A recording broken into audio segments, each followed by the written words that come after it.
Quem tem mais afinidade com séries de TV e filmes, tem uma expressão em inglês chamada crossover, quando você mistura personagens de séries diferentes, eles acabam entrando no mesmo episódio, você assiste uma coisa num certo momento e uma outra história num outro momento, e de repente aquelas duas histórias se unem num novo episódio. Isso aconteceu assim de uma maneira mais fácil de entender, por exemplo, naqueles episódios de cinema da Marvel, do Ultimato, quando você fazia filme com cada super-herói e de repente estava todo mundo junto num mesmo filme. Eu vou fazer um crossover hoje aqui também. Eu vou trazer um tema de uma série que já passou e eu vou inserir agora nessa nova série, Coração que Ama Cuida, Coração que Cuida é Casa. E o tema que eu vou trazer, que eu já falei, mas eu vou fazer esse cruzamento aqui, tem a ver com aquelas marcas da igreja primitiva. Não sei se você lembra, eu preguei isso há um mês atrás. Falei sobre koinonia, querigma, falei sobre mordomia. Mas a palavra que eu vou usar e eu vou introduzir e trazer para esse contexto, coração que ama cuida, coração que ama cuida, coração que cuida é casa, é a palavra diaconia. E vamos fazer então um crossover e eu vou falar hoje a diaconia da família. Abra a sua Bíblia em Lucas capítulo 22. Lucas capítulo 22. Jesus está reunido com os seus discípulos, é conhecido ali como a última ceia, a última noite de Jesus com os seus discípulos. E ali existem vários acontecimentos que são registrados nos evangelhos. E eu vou destacar aqui o que Lucas registrou no seu evangelho, no capítulo 22, a partir do verso 24. Diz assim, Lucas capítulo 22, versículo 24. Surgiu também uma discussão entre eles acerca de qual deles era considerado maior. Jesus lhes disse: os reis das nações dominam sobre elas, e os que exercem autoridade sobre elas são chamados benfeitores. Mas vocês não serão assim. Ao contrário, o maior entre vocês deverá ser como o mais jovem, e aquele que governa como o que serve. Pois quem é maior, o que está à mesa ou o que serve? Não é o que está à mesa, mas eu estou entre vocês como quem serve. Oremos. Senhor, que a luz da Tua palavra possamos também trazer para o nosso coração ações práticas que possamos ter, Senhor, com a nossa própria família, com o nosso próprio papel que temos. Que o Senhor nos dê agora também este momento de reflexão para que possamos entender como podemos ser, Pai, aquilo que o Senhor deseja em nossas famílias. Em nome de Jesus. Amém. Se você se recorda daquilo que eu falei sobre diaconia há um mês atrás, diaconia é uma palavra que está muito ligado com uma tradição histórica nas igrejas pelo nome de diáconos. A gente fala muito mais o nome diáconos, diaconisas, talvez, em alguns espaços, mas pouco a gente fala sobre diaconia. A origem da palavra diáconos vem dessa primeira palavra, diaconia, que significa serviço, significa ministério. Quando essa palavra é usada, ela está sendo usada numa maneira de se expressar alguém que está servindo. Jesus está falando um pouco sobre isso, ele está falando sobre diaconia, porque ele fala sobre servir, mais explicitamente, servir às mesas, que era uma tradução muito fácil de entender diaconia. Quando alguém falava em diaconia, era quem vai servir às mesas. E Jesus está falando sobre isso. Ele está falando sobre servir e cuidar. Diaconia, então, está ligado com essa esse sentido de servir e cuidar das necessidades materiais, espirituais e eu quero aqui também incluir emocionais. Diaconia, então, ela é o serviço e o ministério que está buscando atender às necessidades materiais, emocionais e espirituais das pessoas. Se isso é diaconia, então nós precisamos fazer. Como vamos então usar essa prática diaconal dentro da nossa família? A quem nós vamos servir? A quem nós vamos cuidar? A quem nós vamos oferecer, atender às necessidades físicas, emocionais e espirituais? Jesus está reunido com seus discípulos. Ele está terminando seu ministério aqui na terra. Aquela era a última noite. Dali eles sairiam para o Monte das Oliveiras. Jesus teria aquele tempo de oração, mas em breve Judas traria os soldados para trair Jesus. E Jesus tem ainda a oportunidade de trazer ainda umas últimas lições para os seus discípulos. E no meio daquela história toda, o texto diz que surgiu uma discussão entre eles, acerca de qual deles era considerado maior. Jesus então diz: os reis das nações dominam sobre elas, e os que exercem autoridade sobre elas são chamados benfeitores. Jesus percebe o conversê, o burburinho entre eles, porque eles estavam sentados à mesa, e era uma tradição cultural que os mais importantes sentavam mais ao centro da mesa. Provavelmente Jesus estava sentado ao centro da mesa. E talvez a grande discussão era quem sentaria perto de Jesus. Eu não sei se eles tinham ideia de que aquele era uma última oportunidade que eles tinham de estar à mesa com Jesus. Não sei. Mas o fato é que eles estavam discutindo quem ia ficar sentado mais perto de Jesus. E aí Jesus então traz uma mensagem para eles dizendo: olha, os reis, os governantes, eles dominam sobre vocês e exercem autoridade. E eles são chamados inclusive de benfeitores. Alguns deles exigem que sejam chamados pelo título de benfeitores. Ou seja, que eles fazem o bem. Mas vocês sabem que eles não fazem o bem. Muitas vezes eles são déspotas cruéis, são tiranos, são opressores. Eles usam do poder que eles têm em suas mãos para extrair o máximo que eles podem de benefícios para si próprios. Mas não se preocupe, isso não acontece nos nossos dias. Isso acontecia nos tempos de Jesus. Até hoje, nós vemos isso. Até hoje é isso que nós imaginamos. Quem mais tem autoridade, mais tem poder. Poder para ser servido. E era de alguma maneira um pouco disso que os discípulos estavam falando, porque eu quero sentar perto de Jesus. Sentar perto de Jesus também vai fazer com que eu seja melhor servido, porque com certeza o prato de Jesus vai ter tudo. E quem estiver perto de Jesus vai comer do melhor, vai receber o melhor vinho. Os discípulos estavam tendo esse tipo de discussão. Jesus fala: olha, mas vocês não serão assim, ao contrário, o maior entre vocês deverá ser como o mais jovem, e aquele que governa como o que serve. O que Jesus está fazendo? Jesus aqui está fazendo uma contracultura. Se quem mais tem poder, mais quer ser servido entre vocês, quem mais tem poder, mais deve servir. E isso é uma contracultura até nos nossos dias hoje.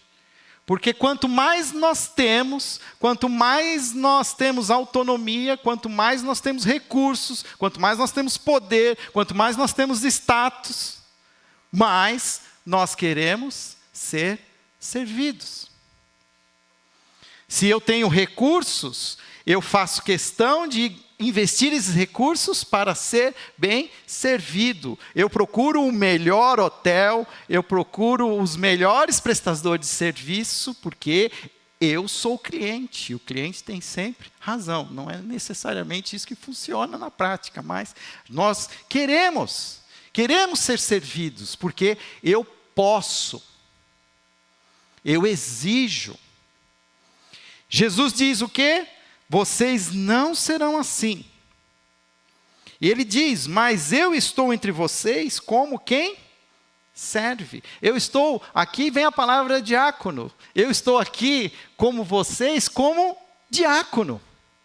Como aquele que serve à mesa. O que nós não temos, talvez aqui, toda a informação, mas paralelamente aos outros textos, nós temos como juntar e entender um pouco mais porque Jesus está falando isso. Eu estou aqui entre vocês como quem serve. Vocês são os que têm permanecido ao meu lado durante as minhas provações. Abra sua Bíblia em João capítulo 13. Eu não sei exatamente em que momento isto também aconteceu, mas aconteceu nessa mesma noite. Eu não tenho ideia se Jesus se levantou neste momento em que eles estavam discutindo quem era o maior. Mas João, capítulo 13, nos mostra algo que aconteceu e que se tornou conhecido como o lava-pés. Lá no versículo 12, Jesus, ele levanta, ele lava os pés de cada um daqueles discípulos e ao final ele diz assim no verso 12: quando terminou de lavar-lhes os pés, Jesus tornou a vestir sua capa e voltou ao seu lugar. Então lhes perguntou: vocês entendem o que eu fiz? Vocês me chamam mestre e senhor e com razão, pois eu sou. Pois bem, se eu sendo senhor e mestre de vocês, lavei-lhe os pés, vocês também devem lavar os pés uns dos outros. E ele continua, ele diz lá no texto: eu lhes dei o exemplo para que vocês façam como lhes fiz. Se queremos ter poder, se queremos reinar, nós precisamos entender que nós precisamos usar esse poder, usar esses recursos, usar tudo para servir. É interessante porque se você olhar o texto, lá no capítulo 13 ainda, onde Jesus está começando, o versículo 1 diz assim: um pouco antes da festa da Páscoa, sabendo Jesus que havia chegado o tempo e que deixaria este mundo e iria para o Pai, tendo amado os seus que estavam no mundo, amou-os até o fim. Guarda isso. Amou-os até o fim. Jesus está no fim do seu ministério. E ele está olhando para aqueles 12 marmanjos. E parece que eles não entenderam nada. Eles ainda não entenderam o que Jesus veio fazer. Qual era esse ministério de Jesus? Esse ministério diaconal, de servir. Servir não só às mesas, mas servir com a sua própria vida. Eles ainda discutiam quem merecia mais por estar mais perto de Jesus. Eles ainda discutiam quem era que merecia menos e que deveria lavar o pé de todos que estavam ali. Mas Jesus os amou até o fim. Pensa na sua família agora. Agora vamos para a nossa casa, para a nossa rotina doméstica. Daqui para frente eu quero que você entenda uma coisa. Eu quero falar para você. Eu não quero falar para o seu marido, eu não quero falar para o seu filho, eu não quero falar para o seu neto, para a sua esposa. E eu não quero que você fique pensando se o meu marido estivesse aqui, se o meu filho estivesse aqui. A mensagem não é para eles, a mensagem é para você. Você tem um papel na sua família. Se você não é pai, não é mãe, você é filho, você é neto, sobrinho, tio, você tem algum papel lhe cabe na família em que você tem origem. Como a gente traz essa lição que Jesus está nos ensinando de servir, como eu sirvo a minha família, como eu aplico o que eu chamo de o ministério da toalha. O ministério da toalha, que é se despir, abrir mão do seu status e se ajoelhar para lavar os pés dos outros membros da sua casa. Se você tem filhos marmanjos, talvez você não queira pegar no pé dos seus filhos marmanjos. Quando eles eram pequenininhos, pareciam aquelas, bisnaguinhas Seven Boys. Mas agora aquela trocação de tênis que usa sem meia.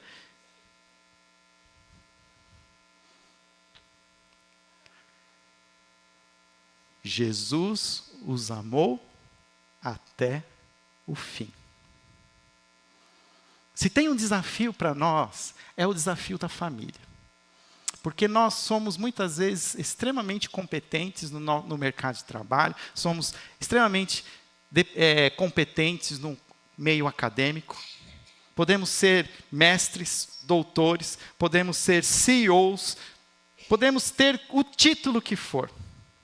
Mas aqueles títulos domésticos, pai, mãe, filho, filha, neto, sobrinho, com certeza nós deixamos muito a desejar. E nós precisamos entender que nós temos um chamado para também cumprir esses papéis domésticos, papéis fundamentais, ainda mais no momento em que vivemos como uma fragmentação das famílias, famílias que eram no passado mais assim, vamos dizer assim, mononucleares, assim, tem só o pai, mãe, filhos. Hoje é uma mistura, até os pets entram na família. Eu já estou lá olhando o Calvin e falo assim, peraí que o papai vai te dar comida, já começa, nessa história toda nós precisamos entender como servir, como abrir mão. Entender que os que querem liderar devem servir. Os que querem ser grandes devem tomar o lugar dos menores. Para isso, então, eu quero propor essa diaconia. Como podemos seguir esse exemplo de Jesus e servir uns aos outros na nossa família? Como podemos transformar as nossas casas em espaços onde a família é servida? E eu fiz aqui um exercício, eu busquei pelo menos 5 aspectos que nós podemos trazer, aspectos práticos para o servir em família, para a diaconia da família. O primeiro aspecto que eu busquei, que eu acho que é o essencial, e eu chamo ele do serviço invisível, é a diaconia invisível, que ninguém talvez vai ver, mas ela é essencial e você precisa fazer. Ela se chama oração.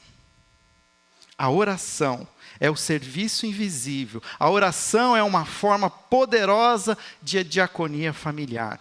Devemos orar pela nossa família.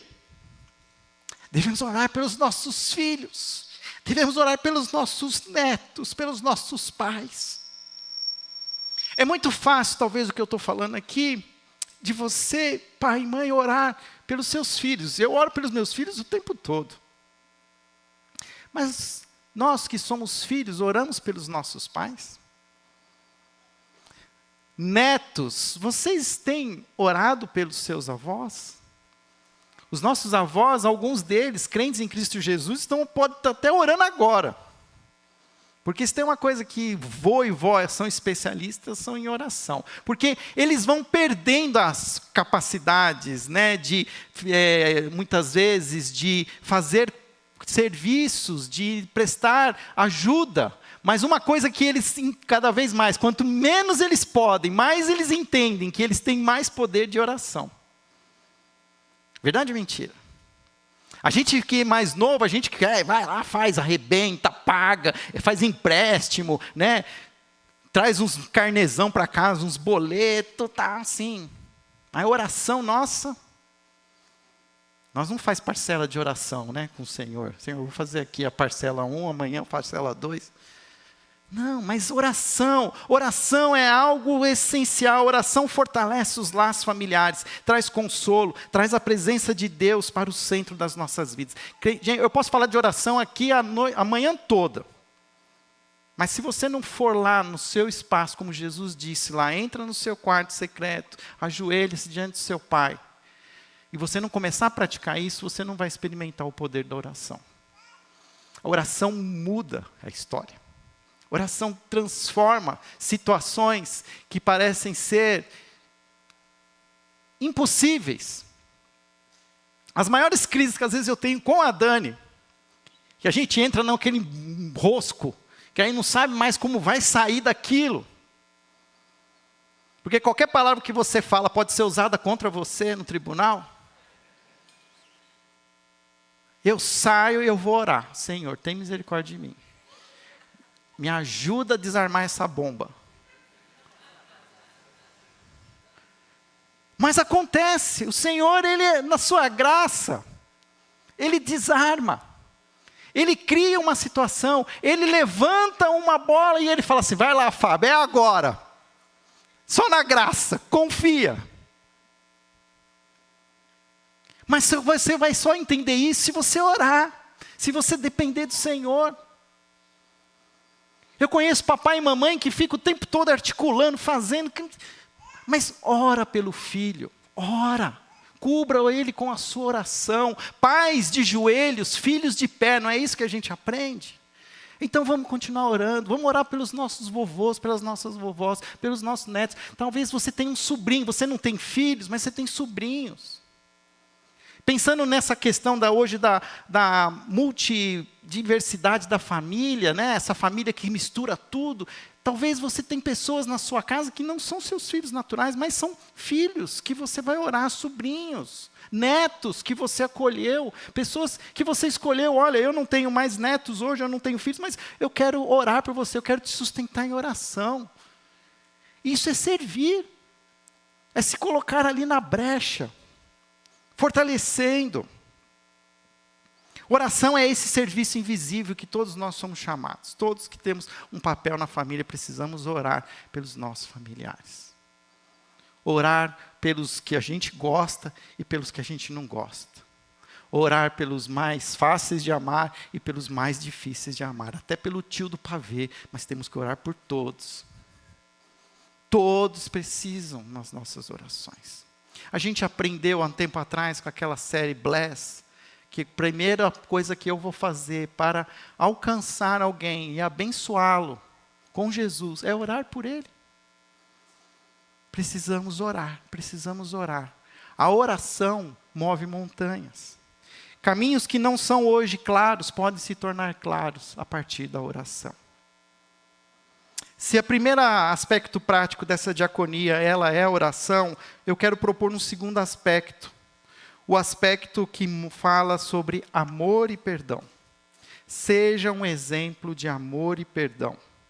Devemos cultivar um ambiente de amor e perdão, demonstrando graça e compaixão. Nós somos feridos dentro de casa. As pessoas que mais nos amam são as pessoas que mais nos ferem. Verdade ou mentira?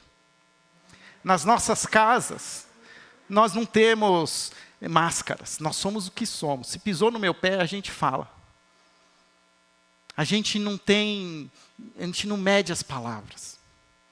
E às vezes, num momento de ira, um momento mais assim que nós estamos, por N motivos, e podem ser todos eles muito válidos, nós às vezes abrimos a boca e, em vez de abençoar, a gente amaldiçoa.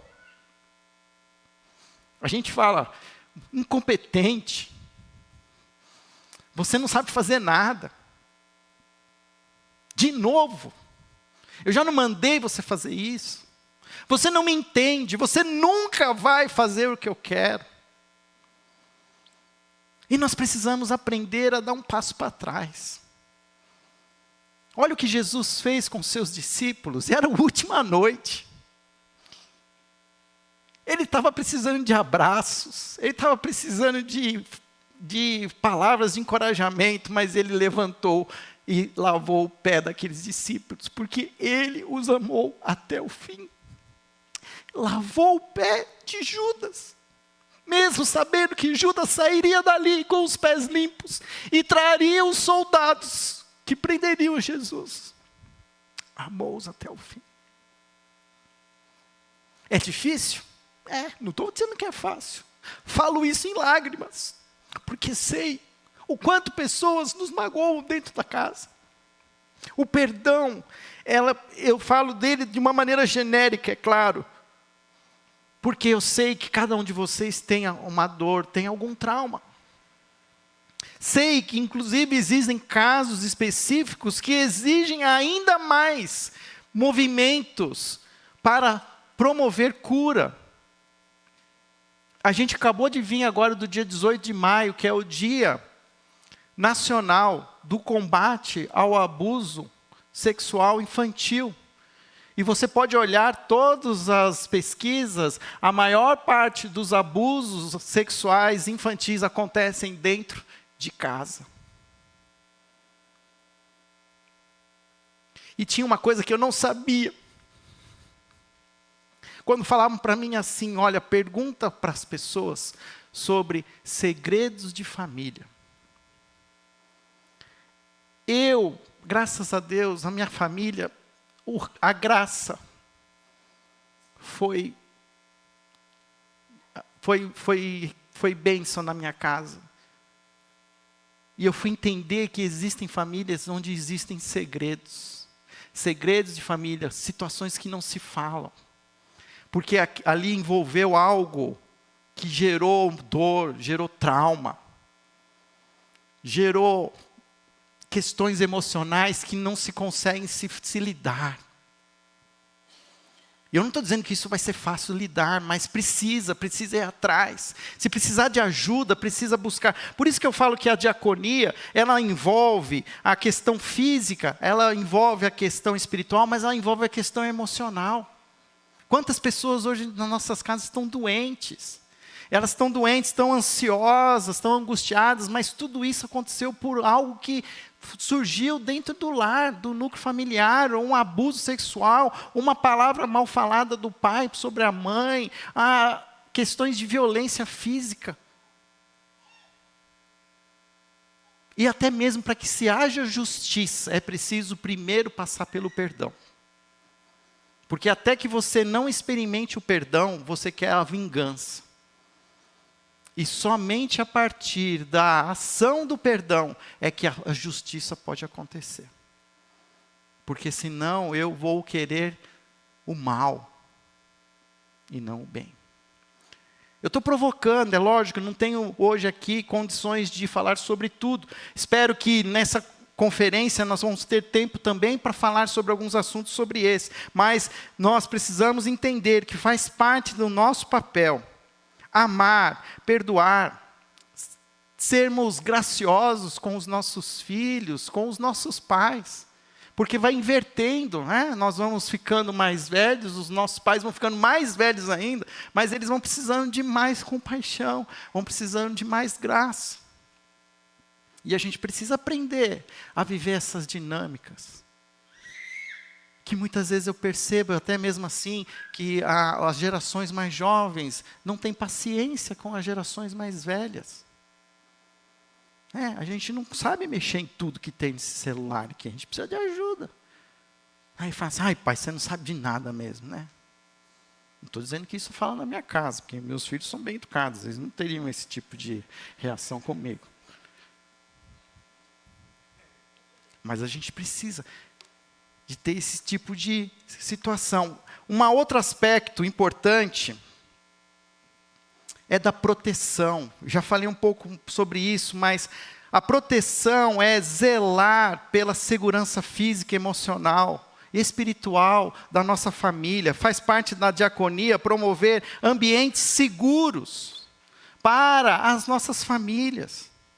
Eu acredito que é um desafio a mais agora para as famílias nesse século XXI, com a evolução tecnológica, porque agora também a gente precisa não só promover um ambiente seguro físico, mas precisa também aprender a promover um ambiente seguro virtual. Os desafios se tornaram maiores. Como a gente promove esse controle, esse monitoramento? Precisamos aprender a orientar os nossos filhos sobre questões sexuais, prevenindo essas situações onde o abuso pode acontecer, abusos sexuais, violência doméstica. Precisamos falar sobre isso. Isso é zelo pela nossa família. Nós temos que proteger as nossas famílias, estabelecer limites saudáveis, trazer regras claras. Qualquer cidadão brasileiro vive debaixo de um código civil e criminal. Nas nossas casas precisam ter protocolos domésticos, precisam ter regras. Não existe família sem regras. As regras podem ser até questionáveis, você pode fazer, né? Pede uma audiência com seu pai e sua mãe, leva um advogado. Mas conversa, dialoga. Agora dizer que não vai ter nada... Até no paraíso tinha regras. Comerás de todos os frutos, mas não comerás da árvore do conhecimento do bem e do mal. E era a perfeição na terra, mas tinha limites. Precisamos entender os limites. Eu sei que nós estamos vivendo um momento difícil, mas precisamos aprender, precisamos dar regras claras com horários, dietas alimentares, esse negócio que os filhos escolhem o que vão comer. Até hoje eu não consigo escolher o que eu quero comer.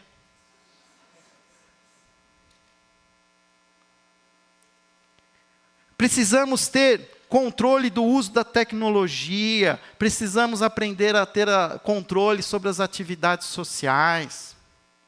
Sabe? E assim, mas como, Fábio? Mas começa. Tem horas que a gente vai ter a ser um pouco mais liberal e vai se arrepender, aí se torna um pouco mais conservador, vai se arrepender. Não tem regra, mas tem que ter um jogo, tem que ter um aprendizado. Simplesmente liberar não dá. Isso não é ser o diácono na sua casa. Discipulado espiritual também é parte dessa proteção. Ensinar os nossos filhos a terem a disciplina de ler a palavra de Deus, a orar. Ah, mas meu filho não lê a Bíblia. Lê a Bíblia junto com ele, porque eu duvido que você está lendo a Bíblia também. Então você vai falar, vamos ler a Bíblia juntos. Filho, olha, eu não estou lendo a Bíblia, mas vamos ler junto hoje? Começa em Provérbios, leem juntos o livro de Provérbios. Provérbios é o melhor livro para ajudar a entender as disciplinas, sabedoria. Discipulado espiritual envolve ensinar princípios bíblicos, envolve caminhar, aprendendo a orar, a ler a Bíblia, leia junto, participando da igreja. E aqui eu falo, às vezes, do núcleo, né, mais simples, mas às vezes o tio trazer o sobrinho na igreja, a tia, o vô e a avó. Olha, o meu filho é um cabeça de vento, ele não está querendo nada com nada, mas eu vou trazer meu neto na igreja. Eu quero ser um diácono da minha família. Eu vou ajudar, eu vou zelar, eu vou fazer o que eu posso. Eu vou semear no coração, cuidar das necessidades emocionais. Às vezes entender, sabe, que cada um é um jeito, reage de um jeito. Tem alguns que são mais sensíveis, outros são quase que insensíveis. Mas aprender a lidar, o que funciona com um não funciona com o outro. E a igreja tem esse papel de ajudar, de equipar, de conversar, de ser um ambiente de conversas. Aqui a gente precisa falar sobre isso. Olha, eu não estou conseguindo alcançar o coração do meu filho. E a gente parar de falar algumas coisas assim, que olha, eu comi uma comida, nossa, você tem que ir lá. Vamos mudar um pouco as nossas conversas, vamos falar de coisas que são de fato importantes. Falei de 3 aspectos: oração, amor e perdão, proteção, compartilhar recursos. O que significa isso? É importante a gente cultivar uma mentalidade de generosidade. Parece até óbvio o que eu estou falando, mas a diaconia também tem a ver de você também ser generoso. saber lidar, repartir. Hoje, a gente tem ensinado os casais que o conceito da conta conjunta. Porque no momento em que nós vivemos, que cada um tem o seu trabalho, tem a sua vocação, aí cada um tem o seu dinheiro. E na verdade o dinheiro não é de nenhum de vocês, o dinheiro é de Deus. Junta esse negócio numa conta só. Começa a discutir. Mas a gente fica, não, mas eu ganho mais, eu mereço.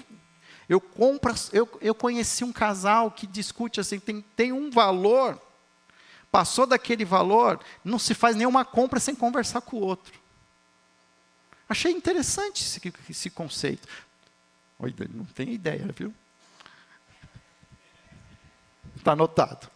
Mas, sabe, porque não, o dinheiro é meu, eu mereço. Mas se você quer ser o maior, você precisa aprender a ser o menor.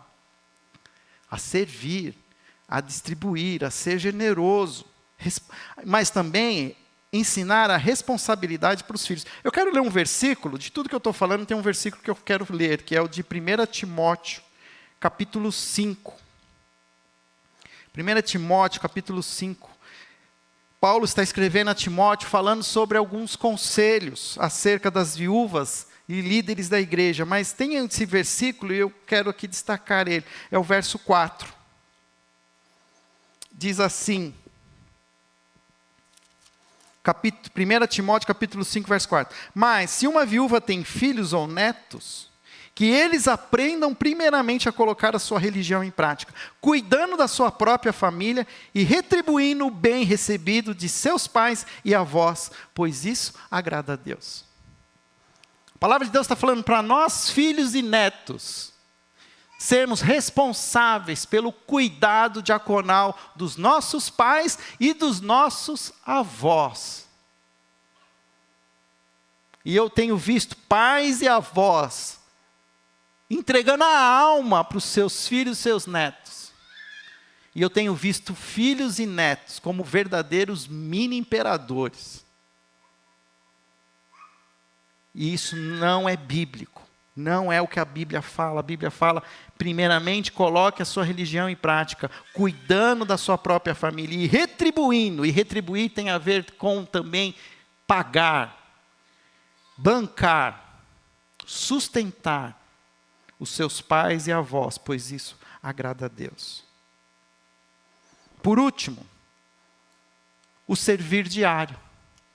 Se eu falei de oração, que começa naquilo mais abstrato, o perdão e o amor, a proteção, o compartilhar recursos, eu termino com o servir diário. O apoio às necessidades diárias, a rotina doméstica, a responsabilidade de todos. Todo mundo suja a roupa. A responsabilidade de lavar a roupa é de todo mundo. Todo mundo toma banho. A responsabilidade de lavar o banheiro é de todo mundo. A gente ainda vem de uma tradição de que a mulher tem que fazer todas as coisas em casa. Mas se a mulher hoje tem que estar também lá no mercado de trabalho, tem que estar todo mundo participando. O homem tem que começar a pôr as manguinhas de fora. E os filhos também. Essa mágica de que a cueca e a calcinha chega limpa na sua gaveta, e você nunca ligou uma máquina. Gente, hoje a coisa mais fácil do mundo é lavar roupa. Eu até me confundo lá com os botões. E a Daniela fala assim, você não sabe até hoje usar essa máquina. Ela falou isso para mim. Eu fiquei magoado com ela. Mas a gente já se acertou. Mas eu estou me esforçando. Uma rotina da casa. É responsabilidade de todos. E a gente vai ficar, às vezes, isso dá trabalho, porque a gente vai repetir. Parece que o filho da gente, o neto, não entende. Mas olha, vai fazer sentido. Lá na frente, quando eles estiverem sozinhos, eles vão fazer. Eles não vão fazer com a gente, mas eles vão fazer com os outros. A gente tem que confiar e tem que obedecer, tem que ensinar, apoiar nas necessidades. E ele fala, esforce-se. O texto lá não fala, esforcem-se para fazer o bem. Vamos ajudar em casa com as rotinas domésticas.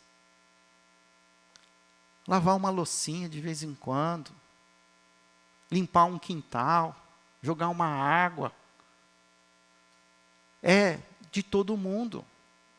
Não podemos, às vezes, eu sei que muitos de nós, os mais velhos, passamos por muitos perrengues. E a gente, na sinceridade do nosso coração, a gente quer trazer um pouco mais de conforto para os nossos filhos. É genuíno, mas às vezes esse conforto está transformando os nossos filhos em mini-reis na nossa casa.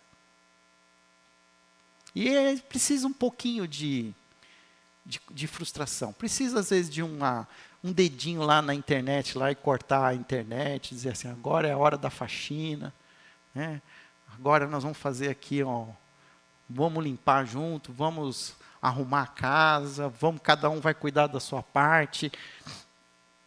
Queridos, ao praticarmos a diaconia familiar, nós demonstramos o amor de Cristo e promovemos um ambiente de cuidado, apoio e comunhão. É um chamado contínuo, sem fim. Amou-os até o fim. Nós precisamos entender que é um desafio sem fim. Porque em qualquer momento nós temos um papel dentro das nossas famílias. E vai ser um papel que nós precisamos cumprir. De servir, de apoiar, de cuidar, de sermos assertivos. E por isso queremos como igreja que vocês entendam que não podemos deixar isso. Não podemos negligenciar, porque uma igreja só é forte à medida que os seus lares forem fortes. Oremos. Senhor, continua falando aos nossos corações. São tantas coisas, são tantas práticas. Mas eu sei, ó Pai, que algo ficou em nossos corações, algo que podemos começar a mudar, podemos fazer diferente. Ajuda-nos como homens a servir as nossas famílias, a servir as nossas esposas, os nossos filhos, os nossos netos. Ajuda-nos, Senhor, como mulheres, a também servir a nossa casa, a cuidar, Senhor, de cada necessidade, mas também ensinando aos nossos filhos também a serem também assertivos, que possamos olhar para Jesus, para o seu ministério, para a sua diaconia e transformá-la, Pai, numa prática de amor, de zelo em nossas casas. O Senhor conhece o desafio pessoal de cada um, o Senhor conhece cada família, cada história. Mas eu também sei, ó Pai, que o Senhor pode, o Senhor deseja, o Senhor quer, e o Senhor vai realizar a Tua boa obra em nós. Por isso, derrama sobre nós a Tua graça, a Tua misericórdia. Essa é a nossa oração, em nome de Jesus. Amém.